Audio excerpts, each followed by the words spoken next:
처음 강의를 시작했던 날, 학생들과 인사를 마친 후 학생들이 꼭 알았으면 하는 기본기와 학습 방향을 칠판에 적고 설명하던 중에 어떤 학생이 손을 들고 조심스레 말했습니다. 선생님, 그거 시험에 나오나요? 체계적으로 학습하는 방법에 대해 설명하고자 하는 초보 강사의 의욕과 그런 것보다는 시험에 나올 만한 암기해야 할 부분을 언제 알려주나 기다리며 지루해하는 학생들의 원성이 부딪히는 순간이었습니다. 시험에 당장 나오는 건 아니지만 꼭 알아야 하는 내용이니까 먼저 하는 거예요. 저의 이 말을 시작으로 강의실의 분위기는 차게 식기 시작했고, 새로운 선생님에 대한 학생들의 관심마저도 빠르게 사라져갔던 그런 식은땀 가득한 시간이었습니다. 대한민국 대부분의 학생들은 대입이라는 벽을 넘기 위해 정해진 시간 내에 문제를 빠르게 읽고 답을 찾는 것에만 몰두하며 공부하고 있습니다. 그래서 왜 답이 그렇게 되는지에 대한 이유를 공부하기보다는 시험에 나올 만한 것들만 암기하거나 무조건 문제를 많이 풀어보는 소위 양치기라고 부르는 방법만 반복하곤 합니다.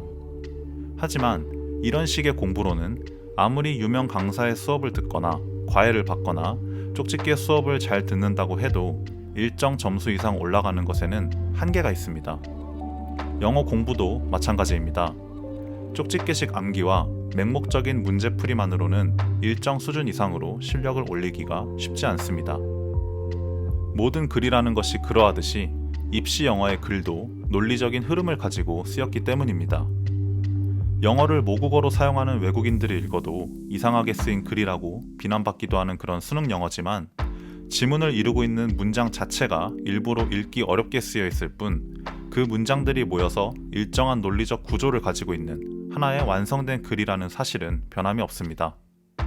그렇기 때문에 수능, 토익, 토플 등 영어 독해 능력이 필요한 시험에서 안정적인 고득점을 확보하기 위해 가장 먼저 익혀야 할 것은 바로 글을 제대로 읽을 줄 아는 능력입니다. 글을 제대로 읽을 수 있으려면 문해력이 필요합니다. 글을 읽고 이해하는 능력인 문해력이 필요한 것입니다. SNS 시대를 살아가고 있는 요즘의 학생들은 세 줄 요약도 모자라 한 줄 요약이 없으면 글을 읽기 힘들어한다고 합니다. 책 한 권을 다 읽기 귀찮고 버거워서 유튜브나 블로그에서 요약본을 찾아보는 시대이기도 합니다. 이런 현상은 저도 학생들을 가르치며 매번 보는 현상이기도 합니다. 하지만 여러분, 빠르게 익힌 것은 빠르게 사라질 수 있다는 것을 조심해야 됩니다. 공부는 오랜 시간 동안 뭉근한 불로 끓이는 사골국을 만들듯이 시간이 필요한 분야입니다. 문해력이라는 것은 콕 집어서 알려주는 것만 암기하고 요약본만 많이 본다고 해서 길러지지 않습니다.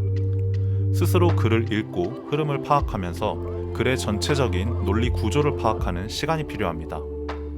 글을 읽으며 싸우기도 하고 화해하기도 하면서 친해지는 시간이 필요합니다. 성급함을 버리고 차분히 생각을 하면서 영어 지문을 천천히 끝까지 읽고 정리해보는 습관부터 들여보세요. 해석본을 함께 보면서 해도 괜찮습니다. 해석본은 보라고 만들어 놓은 것이니까요. 이 작은 습관은 가랑비에 옷 젖듯이 여러분의 머리에 차곡차곡 쌓여서 훗날 독해 능력을 향상시켜주는 강력한 무기가 될 것입니다. 바로 그것이 영어 공부의 시작이며 영어에 대한 두려움을 없애주는 유일한 길입니다. 읽고 생각하는 것을 두려워하지 마세요. 읽고 생각하는 것을 두려워하지 않고 오히려 자신 있어 하는 학생이 되어보세요. 성적은 자연스레 따라오게 될 것입니다.